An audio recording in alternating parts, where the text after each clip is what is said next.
नमस्ते स्टूडेंट्स। देखो अपन स्टार्ट कर रखा था अपन ने 12th क्लास का chapter number 1 composition function. Composition function में अपन ने सेट देख लिया था।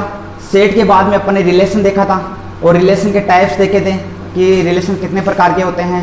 और उसके बाद में अपन ने देखा था फंक्शन कितने प्रकार के होते हैं। उसके बाद में अपन ने देखा था इन्वर्स फंक्शन की अपन ने डोमेन, रेंज और कोडोमेन निकाली थी। और उसके बाद में अपना नया इसका टॉपिक स्टार्ट होता है composition function. Composition function actually में होता क्या है? कंपोजिशन फंक्शन होता है कि दो फलनों के कंपोजिशन से एक नया फलन बनता है जिसको संयुक्त फलन या कंपोजिशन फंक्शन कहा जाता है। अब देखो इसको स्टार्ट करते हैं। कंपोजिशन फंक्शन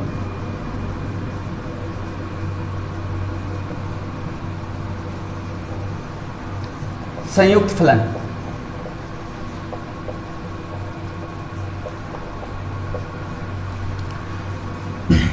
मेरे पास कोई फलन है f जो a से b में है और दूसरा कोई फलन है g जो b से c में है। तब इनके कंपोजिशन से एक नया फलन बनता है GOF जो कहाँ से कहाँ तक होगा? a से c में होगा। अर्थात इन दोनों से देखो f एक फलन था जो a से b में था, g दूसरा फलन था जो b से c में था। इन दोनों के कंपोजिशन से एक नया फलन बनता है GOF जो कहां से कहां तक होगा? A से C में। इस प्रकार होगा, निम्न प्रकार परिभाषित होगा। इस प्रकार परिभाषित होता है। जैसे ये कोई समुच्चय A है, ये समुच्चय B है और ये समुच्चय C है। यहां पे मैंने मान लिया इसका एलिमेंट था अक्ष, और अक्ष एलिमेंट की इसमें इमेज क्या होती है? यहां से मान लिया मैंने ये फलन था f, क्योंकि a से b में कौन सा फलन है? f। इस प्रकार b से c में कौन सा फलन था? g। तो इसमें मान लिया मैंने सेट a में जो एलिमेंट्स था वो था अक्ष, और अक्ष का अपने को पता है जो इसकी इमेज होती है वो क्या होती है? fx। तो इसमें जो उपस्थित होगा वो क्या होगा? fx वाला अवयव उपस्थित होगा। और fx वाला की अगले में इमेज क्या होगी? इसकी इमेज क्या होगी? g ऑफ fx होगी। और g ऑफ fx का मतलब क्या हो गया? g ऑफ fx का मतलब हो गया कि ये डायरेक्ट जो g ऑफ fx किससे मिलकर बना है? g ऑफ fx बना है a से c में एक। तो जो g ऑफ fx बना है, ये फलन बना है, तो ये एक इन दोनों के कॉम्बिनेशन से बना है। तो इस प्रकार के फलन को बोलते हैं संयुक्त फलन। जो f ऑफ gx का मतलब हो गया GOF x, ये कहां से कहां तक है? a से c में। इस फलन को क्या बोलते हैं? संयुक्त फलन कहा जाता है। अब देखो इसका एक एग्जांपल लेते हैं, एग्जांपल से इसको समझने की कोशिश से करते हैं। देखो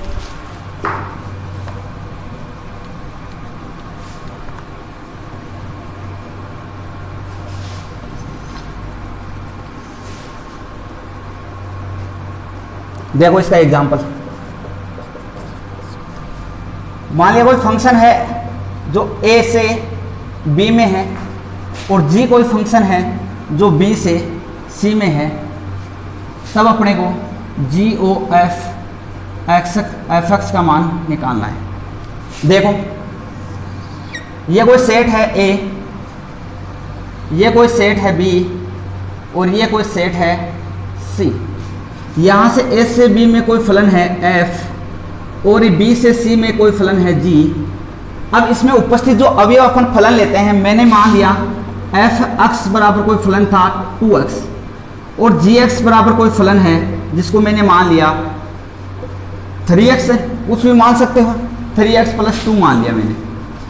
अब यहाँ से देखो मैं क्या बना सकता हूँ? GOF डायरेक्ट बना सकता हूँ। यहाँ से पहले इसकी देखो इमेज कैसे बनती है, एक बार तो इससे देखेंगे, फिर डायरेक्ट अपना जो संयुक्त फलन बना के संयुक्त फलन से और चेक करेंगे। जैसे मैंने मान लिया कि इस A में ये समूह है उपस्थित है, ये एलिमेंट उपस्थित है।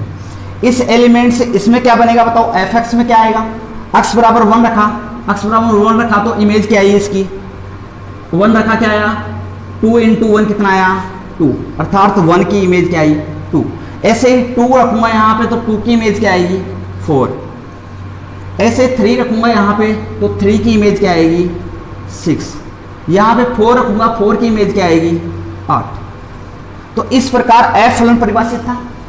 सेम इसी प्रकार कोई gx दूसरा फलन है जो निम्न प्रकार परिभाषित है कि 3x + 2, अर्थात यहां मैं अब जब इसका मान रखता हूं क्योंकि ये g इसी पे तो आधारित है, इसका मतलब ये पुट करूंगा, इनपुट में ये डालूंगा तो मेरा आउटपुट में क्या प्राप्त होता है वो इसकी इमेज होती है। तो यहाँ इनपुट में मैंने 2 डाला यहाँ पे, तो 3 दूनी 6, 6 + 2 कितना हुआ 8, अर्थात 3 का रिलेशन किसके साथ है 8 के साथ। ऐसे ही 4 यहाँ रखूंगा, 4 3 12, 12 और 2 कितने हो गए 14, तो 4 का रिलेशन किसके साथ है 14 के साथ। ऐसे ही 6 रखूंगा यहाँ, 3 × 6 3 6 18, 18 और 2 कितने हो गए 20, तो 6 का रिलेशन किसके साथ हुआ 20 के साथ।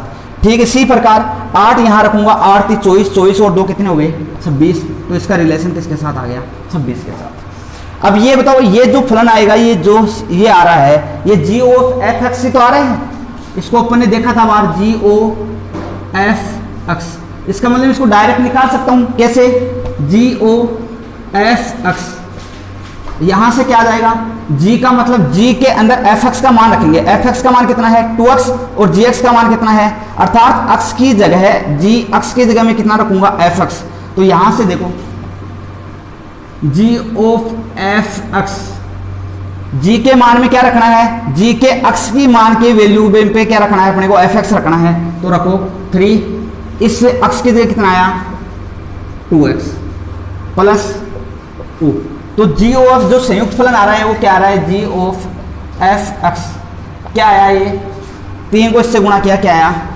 6x + 2। अब पुटअप करो, देखो यहां मैंने 1 पुटअप किया, तब यहां देखो इस एक की इमेज क्या आएगी, डायरेक्ट ये संयुक्त फलन आ गया, इन दोनों के संयुक्त फलन से, इन दोनों फलनों के संयुक्त से क्या बन गया, एक संयुक्त फलन ये बन गया। इस फलन को अपन डायरेक्ट ऐसा भी लिख सकते हैं कि जो संयुक्त फलन बनेगा ये है, तो इस फलन में रख के देखता हूं क्या ये वास्तव में ये मान प्राप्त हो रहे हैं क्या मेरे को। मैं इनपुट डालता हूं 1, यहाँ पे देखो 1 डाला मैंने, तो g(1) का मान कितना आएगा, देखो यहाँ पे 1 डालो x का मान, तो ये कितना आया 1 + 2 कितना आ गया 6 + 2 कितना आया 8। क्या इसकी 1 की इमेज कितनी आ रही है, संयुक्त फलन में 8 आ रहा है। ऐसे ही यहाँ पे 2 रख के देखो, 6 × 2 + 2 कितने आ गए 6 दूनी 12, 12 और 2 कितने हो गए 14, तो क्या दूसरे की इमेज 14 नहीं आ रही इसमें संयुक्त फलन में। तो इसकी देखो 3 रख के देख लो, इस फलन के अंदर 3 का मान x = 3 रखो, तो 6 3 + 2, तो ये कितने आ गए 18 और 2 कितने हो गए 20, तो 3 की इमेज कितने आ रही है 20।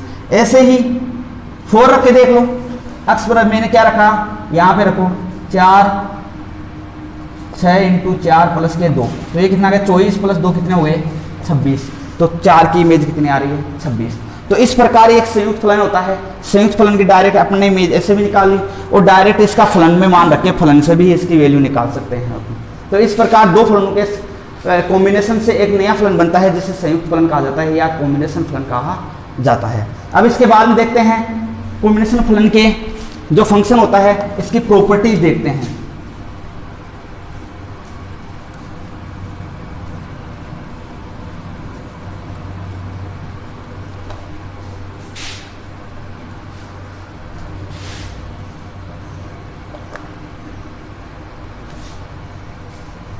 संयुक्त फलन की गुणधर्म,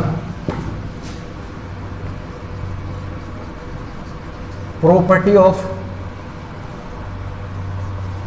कंपोजिट फंक्शन।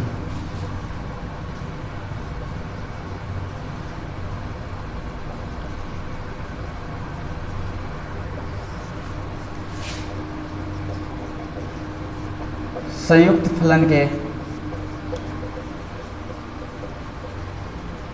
गुणधर्म। पहला गुणधर्म देखते हैं, क्या जो संयुक्त फलन होता है वो क्रम विनिमेय होता है। तो इसके लिए अपन देखेंगे कि क्या वास्तविक तौर पे कोई भी फलन होता है कि जो कंपोजिशन फंक्शन होता है वो क्रम विनिमयता गुणधर्म का पालन करता है या नहीं करता। सबसे पहले बात तो आपको समझना होगा क्रम विनिमयता गुणधर्म क्या होता है। क्रम विनिमय गुणधर्म, क्रम विनिमय गुणधर्म का मतलब होता है अगर ये A स्टार B बराबर B स्टार A ये अगर होता है तो वो क्रम विनिमय गुणधर्म का पालन करता है। इसका मतलब अपने पास यहाँ पे दो फलन थे, एक था f A से B में और मैं दूसरा कोई फलन लेता हूँ g जो B से C में है। तो मेरे पास अगर एफ ओ जी बराबर जी ओ एफ आ जाए तब मैं इसको बोलता हूं कि ये क्या है, क्रम विनिमय गुणधर्म का कम्यूटेटिव जो प्रॉपर्टी होती है इसका क्या करता है, ये पालन करता है संयुक्त फलन। अब इसके कुछ एग्जांपल्स लेके देखेंगे कि ये इस नियम के पालन करता है या नहीं करता, या ये होता है जरूरी, ये होना जरूरी है या नहीं जरूरी है। इसके लिए अपन देखते हैं, इसके एग्जांपल से इसको समझते हैं।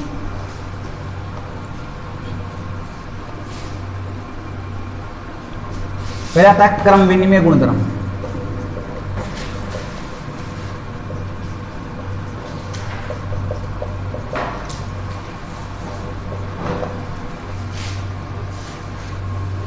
Commutative property.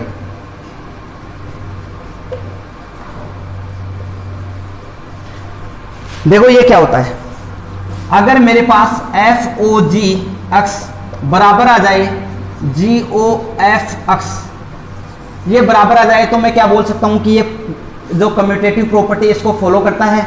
अगर ये बराबर नहीं आते हैं तो मैं बोल दूंगा कि ये इस प्रॉपर्टी को फॉलो नहीं करता है। जैसे किसी एग्जांपल से लेते हैं, मैंने ले लिया कि एफ एक्स, इसको मान लिया कि एफ कोई फलन है जो आर से आर में विद्यमान है, और जी कोई दूसरा फलन है वो भी आर से आर में विद्यमान है, और f बराबर मैंने मान लिया कि f बराबर है e की पावर x, और दूसरा कोई फलन मान लिया gx, ये fx, ये gx दूसरा कोई फलन मान लिया, इसको मैं मान लेता हूँ sin x। यहाँ पे इसको चेक करते हैं क्या ये वास्तविक तौर पे एफ ओ जी और जी ओ एफ का पालन करता है। अगर ये इसका पालन करता है तो ये कम्यूटेटिव होगा, वरना ये कम्यूटेटिव नहीं होगा। देखो यहाँ से रखो एफ ओ जी एक्स, इसका मतलब क्या हो गया, एफ ऑफ जी एक्स। इसका मतलब क्या हो गया, एफ के अंदर जी एक्स का मान रखना है। एफ क्या है, ये रहा e की पावर एक्स, एक्स की जगह यहाँ किसका मान रखना है, जी एक्स का। जी एक्स का मान कितना है, साइन एक्स। तो अपने पास जो एफ ऑफ जी एक्स, इसका मान कितना आया, e की पावर साइन एक्स। दूसरा देखते हैं ऐसे ही जी ओ एफ एक्स, जी ओ एफ एक्स, इसका मतलब क्या हुआ, जी ऑफ एफ एक्स। इसका मतलब क्या है, जी के अंदर एफ एक्स का मान रखना है, जी का क्या है, जी फलन साइन एक्स, तो साइन एक्स की जगह क्या आ गया, ई एक्स। क्या ये दोनों बराबर आ रहे हैं क्या, ये वाला और ये वाला बराबर है क्या, नहीं है। इसका मतलब ये क्रम विनिमय नहीं है। अगर मैं इसका दूसरा एग्जाम्पल लेता हूं, जैसे मैंने एग्जाम्पल लिया एग्जाम्पल 2, अगर एफ एक्स बराबर मैंने ले लिया एक्स स्क्वायर और जी एक्स बराबर मैं ले लेता हूं एक्स की पावर 3, यहां से मैं चेक करता हूं ये क्रम विनिमय गुणधर्म का पालन करता है या नहीं करता। यहां पे तो नहीं करता, क्योंकि जो अपना आया f of g x not equal to g of f x, ये दोनों इक्वल नहीं है। इक्वल नहीं है इसका मतलब ये कम्यूटेटिव नहीं है। एक दूसरा और एग्जाम्पल लेके देख लेते हैं। यहां से मैं क्या बनाता हूं, f of g x. F of g x का मतलब एफ के अंदर जी एक्स का मान पुटअप करना है, ये रहा एफ। एफ के अंदर मैंने किसका मान पुटअप किया, एक्स की पावर 3 की पावर 2, तो इसका मतलब कितना है, एक्स की पावर 6। यहां से मैं क्या निकाल सकता हूं, जी ऑफ एफ एक्स निकालो।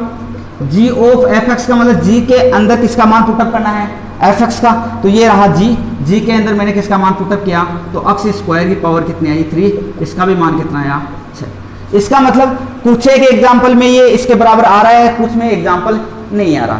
तो यहाँ पे देखो दोनों एफ ऑफ जी एक्स और जी ऑफ एफ एक्स दोनों क्या आ रहे हैं, इक्वल आ रहे हैं। इसका मतलब यहाँ तो ये कम्यूटेटिव प्रॉपर्टी को क्या कर रहा है, फॉलो कर रहा है, और यहाँ पे इस कम्यूटेटिव प्रॉपर्टी को फॉलो नहीं कर रहा है। इसका मतलब ये हो गया जो कंपोजिट जो फंक्शन है ये क्रम विनिमय गुणधर्म का पालन करना कोई जरूरी या आवश्यक नहीं है। इसका मतलब क्या हो गया, the composition function is not necessary to commutative property. इसका मतलब ये हो गया कि जो कंपोजिशन फंक्शन था इसका कम्यूटेटिव गुणधर्म का पालन करना कोई जरूरी नहीं है। ये इसका पालन कर भी सकता है या इसका पालन नहीं भी कर सकता। दूसरा अपना इसका गुणधर्म देखते हैं।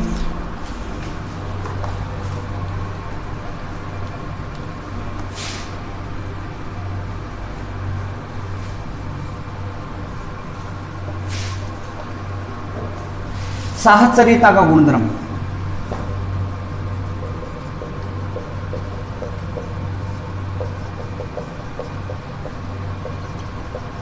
Associative property.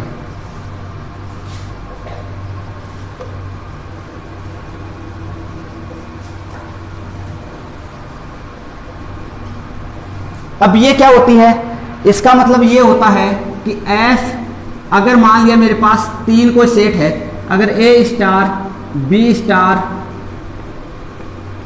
सी, इनका कॉम्बिनेशन अगर ए स्टार बी स्टार सी अगर ये होता है तो इस प्रकार की प्रॉपर्टी को बोलते हैं अपन साहचर्य गुणधर्म। इसका मतलब अपने को क्या निकालना है कि एफ, अपने को देखना है f of g o f x. यहां पे अपन में जैसे मान लिया मैंने तीन में फलन लेता हूं, तीन फलन का मतलब हो गया, एक तो ले लिया मैंने जी, एक ले लिया एफ, एक ले लिया एच, ये ले लिया मैंने ए से बी में, ये ले लिया बी से सी में, और ये ले लिया सी से डी में। तो ऐसे लेके देख लेते हैं कि ये कोई फलन था, ये दूसरा कोई सेट है, ये तीसरा कोई सेट है, ये चौथा कोई सेट है, ये था ए, ये था बी, ये था सी और ये है डी। ए से बी में कौन सा फलन है, जी। एफ कौन से में है, बी से सी में एफ, और ये कौन सा आ गया, एच। ये किस में है, सी से डी में है। अर्थात अब अपने को ये चेक करना है कि अगर जी ओ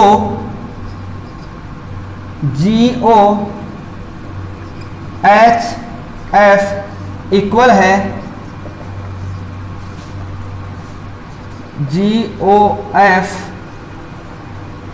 ओ एच, अगर ये इक्वल आता है तब तो ये दोनों किस प्रॉपर्टी को फॉलो करते हैं, एसोसिएटिव प्रॉपर्टी को फॉलो करते हैं, वरना ये एसोसिएटिव प्रॉपर्टी को फॉलो नहीं करेंगे। तो ये अपने चेक करते हैं कि ये दोनों बराबर है या नहीं है। तो यहां से इसको सोल्व करो, यहां से इसको सोल्व करते हैं जी ओ एफ, इसका मतलब क्या हुआ, एच ऑफ एफ एक्स, इसका एलएचएस पार्ट ले लो एक बार, ये यहां से क्या है, जी ऑफ एच एफ एक्स, यही तो है। इसका मतलब यहां से क्या आया, इसको आगे और सोल्व करोगे तो जी ऑफ एच एफ एक्स, ये है। अब इसको आगे सोल्व करते हैं, इसका आर एच एस पार्ट को, आर एच एस पार्ट को सोल्व करो, जी ऑफ एच, इसका मतलब क्या हो गया, जी ऑफ एच ओ एफ, इसका मतलब क्या हो गया, जी ऑफ एच, एच के साथ एफ के संयोजन क्या होगा, तो जी ऑफ एच एफ, और ये बाहर क्या था, इसके एक्स था, तो ये आ गया जी ऑफ एफ एक्स। तो बताओ दोनों के दोनों बराबर आ रहे हैं या नहीं आ रहे, अर्थात एलएचएस बराबर क्या आ रहा है, आरएचएस। इसका मतलब क्या हुआ कि जो कंपोजिशन फंक्शन है, संयुक्त फलन है, वो शास्त्रीय गुणधर्म का क्या करता है, पालन करता है। या अपन क्या बोल सकते हैं कि जो the composition function is follow by associative property, associative property को क्या करता है, फॉलो करता है। यहां पर ये अपने इसके गुणधर्म हो गया दूसरा। अब इसका तीसरा गुणधर्म चेक करते हैं।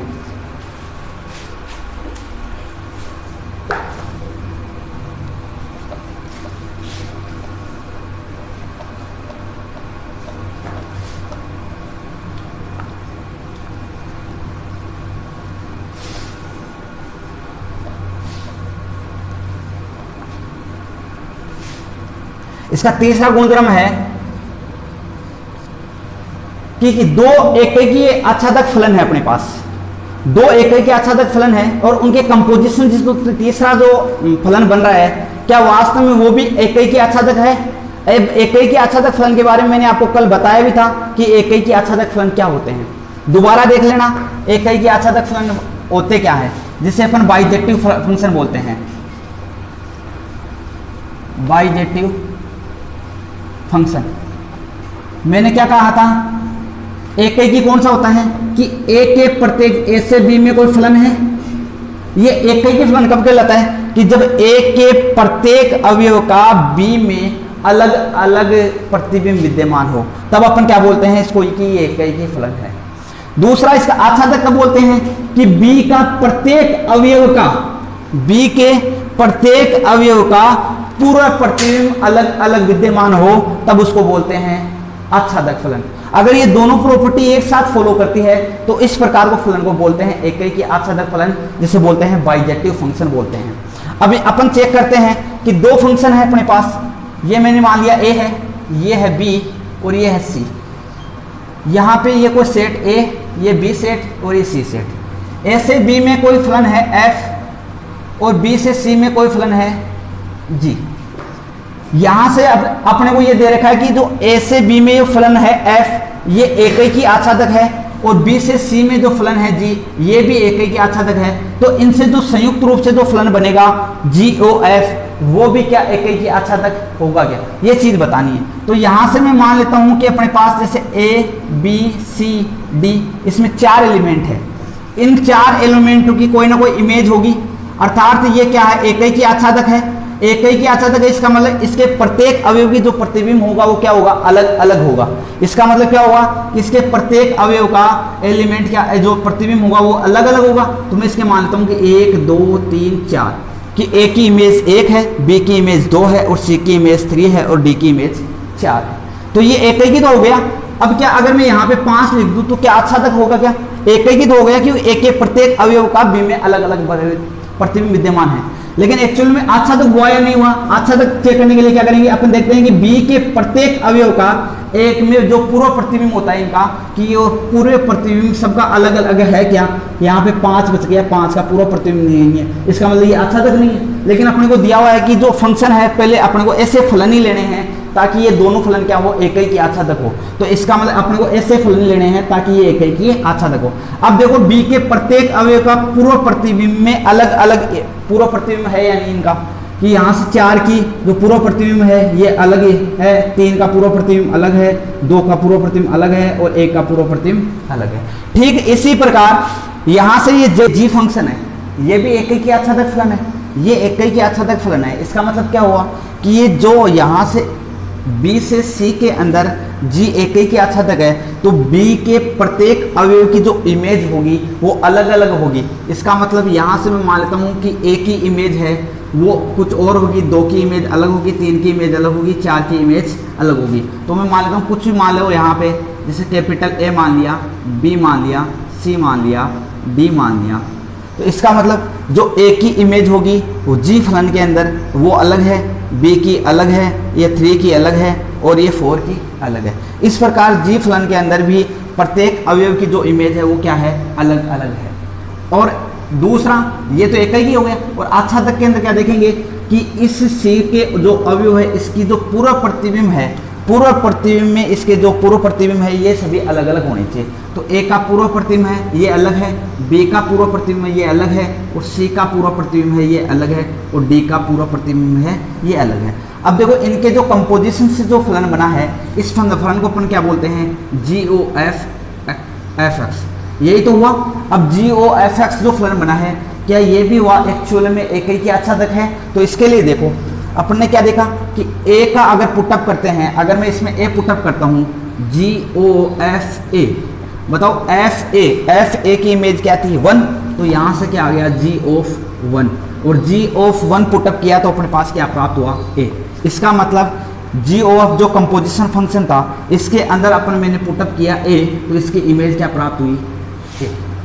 ऐसे ही जी ओ एफ बी पुटअप किया तो एफ बी का मान कितना है 2, तो जी एफ 2, और जी 2 का संबंध किसके साथ है बी के साथ। इसका मतलब मैंने इनपुट में बी डाला तो इसकी इमेज क्या प्राप्त हुई बी। तो अर्थात ए का जो संबंध था कंपोजिशन फंक्शन के अंदर ए की जो इमेज प्राप्त हो रही है वो ए प्राप्त हो रही है, बी की इमेज प्राप्त हो रही है बी प्राप्त। इसी प्रकार जी ऑफ सी इसकी इमेज क्या प्राप्त होगी एफ सी का मतलब क्या हो गया 3, तो ये आ गया 3, और 3 की जी3 का मान कितना है सी। इसका मतलब क्या हुआ कि जो एफ ऑफ सी इसमें इनपुट सी डाला तो इसकी जो इमेज प्राप्त हो रही है वो कैपिटल सी प्राप्त हो रही है। इसी प्रकार मैंने जी ऑफ एफ डी पुटअप किया तो एफ डी का संबंध है 4 से, तो यहाँ से जी ऑफ 4, और जी ऑफ 4 का मान कितना है डी।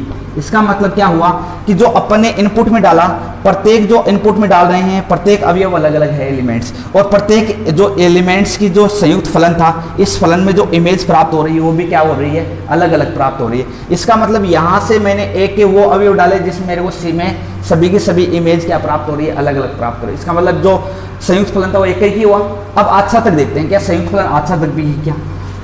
अपन ने यहाँ पे ए पुटअप डाला अपने पास कैपिटल ए प्राप्त हुआ, स्मॉल बी डाला तो ये कैपिटल बी इसकी इमेज प्राप्त हुई। ठीक इसी प्रकार देखो अब मैं क्या बोल रहा हूँ, सी के क्या प्रत्येक अवयव क्या पूर्व प्रतिबिंब अलग अलग विद्यमान है क्या? तो ए का पूर्व प्रतिबिंब देखो क्या प्राप्त है, ए। बी का पूर्व प्रतिबिंब कितना क्या था, बी। और सी का पूर्व प्रतिबिंब कितना है, सी। और कैपिटल डी का पूर्व प्रतिबिंब कितना है, स्मॉल डी। इस प्रकार अपन बता सकते हैं कि ये जो फलन है ए से सी के अंदर ये आच्छादक भी है, एकैकी भी हो गया, आच्छादक भी हो गया। इस प्रकार जो संयुक्त फलन होगा वो जब दो फलन अगर एकैकी आच्छादक है तो उनसे बनने वाला जो संयुक्त फलन है वो भी क्या होगा, एकैकी आच्छादक हुआ। इस प्रकार में अपन तीसरी प्रॉपर्टी ये लिख सकता हूँ कि यदि कोई दो फंक्शन अगर एकैकी आच्छादक है तो उनसे बनने वाला जो संयुक्त फलन है वो भी एकैकी आच्छादक हुआ। इस प्रकार जो संयुक्त फलन था इसकी प्रॉपर्टी पूरी कंप्लीट होती है। अब इसका अपने नेक्स्ट टॉपिक आता है और इस चैप्टर का लास्ट जो टॉपिक बचा है वो है बाइनरी ऑपरेशन, जो अपन देखेंगे नेक्स्ट क्लास के अंदर।